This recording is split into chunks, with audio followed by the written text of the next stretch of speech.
তোদের মনে বেশি দাম।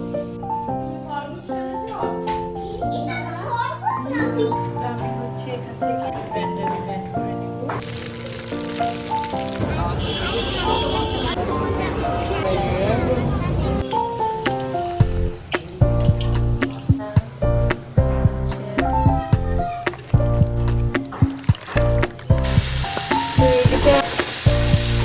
সবজি ইউজ করেছি। হ্যালো, এখানে আমি ডাল চাল ভিজিয়ে দিয়েছি। দেখুন আমি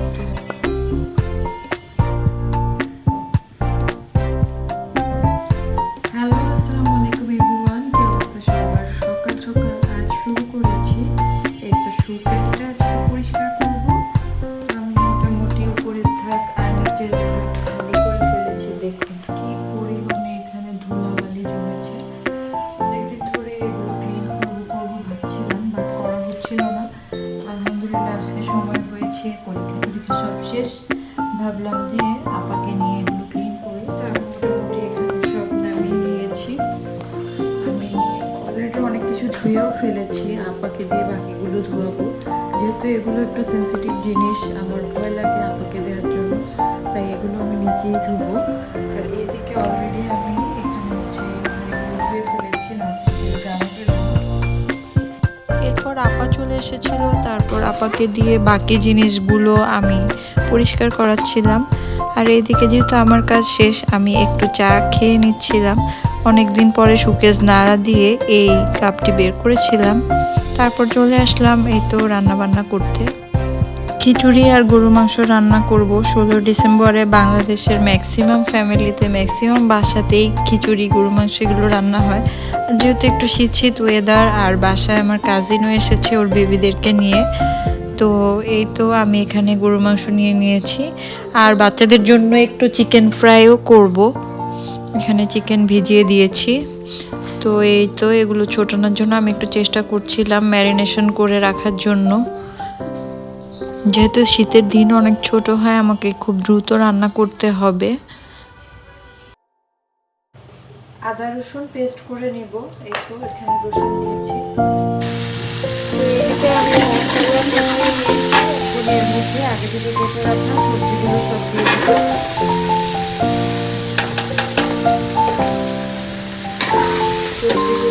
হালকা সেদ্ধ করে নিব, পানি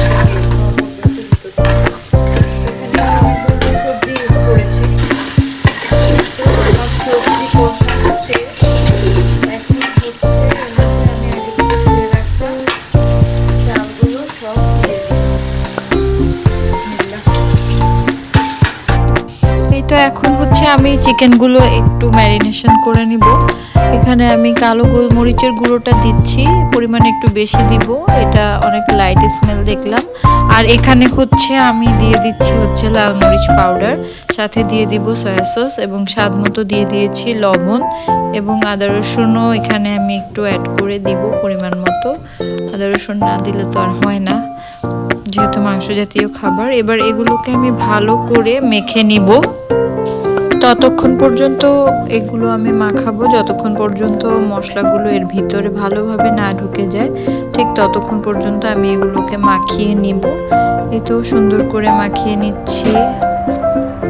ঠিক এই সময়ে এসে সুন্দর একটা স্মেল আসছিল মুরগির মাংসটা থেকে। তো এটা আমি আধা ঘন্টা এখন রেস্ট রেখে দিব। ধুয়ে রাখা আলুগুলো দিয়ে দিচ্ছি এখন। এই তো সুন্দর করে নাড়িয়ে দিব।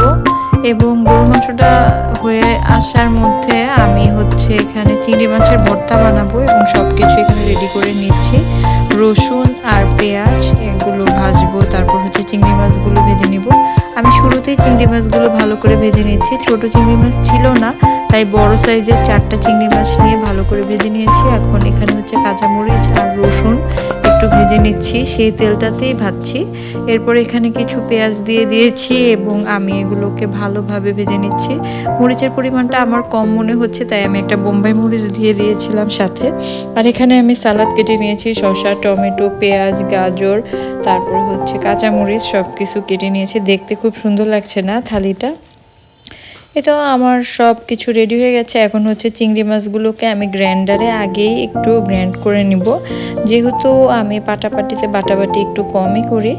তো এই তো এখন হচ্ছে পেঁয়াজ রসুন আর কাঁচামরিচ এগুলো একটু দিয়ে দিলাম, গ্রাইন্ড করে আমার ভর্তা হয়ে গেছে। আর এখন হচ্ছে আমি ম্যারিনেট করা চিকেনটার মধ্যে অল্প একটু কর্নফ্লাওয়ার দিয়েছিলাম এবং এগুলো আমি সুন্দর করে এখন ঢিমা আছে ভেজে নিচ্ছি। যেহেতু অলরেডি 2টা বেজে গেছে, ওদেরকে খাবার দিতে হবে এবং আমি খাবার সার্ভ করে দিয়েছি, ওরা খাচ্ছে। ওদের খাওয়ার পরপরই আমরা বসে যাব ইনশাল্লাহ। তো খাওয়া দাওয়ার পর্ব শেষ করে বিকেলে আমরা বের হয়েছিলাম 10তলা মার্কেটের সামনে যাওয়ার জন্য। এই তো আমার কাজিনের কথা বলেছিলাম, আমার কাজিন আর ওর বাচ্চারা, তো ওরা সবাই চটপটি আর হচ্ছে জুস খেতে চেয়েছিল। তো আমরা এই উদ্দেশ্যে 10তলা মার্কেটের সামনে গিয়েছি, বাট এত ভিড় ছিল তো আমরা আর চটপটি খাইনি, আমরা জাস্ট একটু কোল্ড কফি জুস এই ঠান্ডার মধ্যেই আসলে খাওয়া হয়েছিল। তো এই খাওয়া দাওয়া করে এখান থেকে আমরা শপিংয়ের জন্য চলে গিয়েছিলাম স্কুলের সামনে।